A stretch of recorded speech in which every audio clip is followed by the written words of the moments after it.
আর আজকে গরম গরম খিচুড়ি খাবো। প্রিয়াঙ্কাই রান্না করলো গোবিন্দভোগ চালের খিচুড়ি। বাবা নিয়ে এসেছে খিচুড়ি খাওয়ার জন্য। তো এখন বাজে 9:45। বাবা খেয়ে নিল, এই যে বাবার এঁঠো বাসনপত্র আছে। আর এখন আমরা এক এক করে খেতে বসবো। তো চলো এখন বুম্বাকে দিয়ে দিই।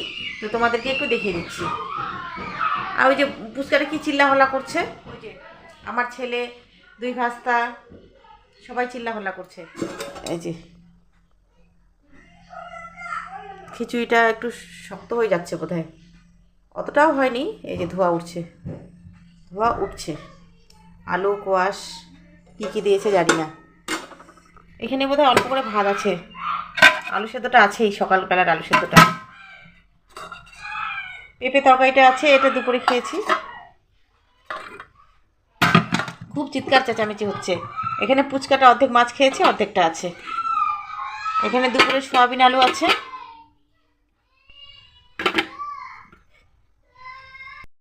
এখানে একটু ডাল আছে, মাসকলাইয়ের ডাল। এখানে রুটি আছে অল্প অল্প করে, অনেক কিছু দুপুরের আছে।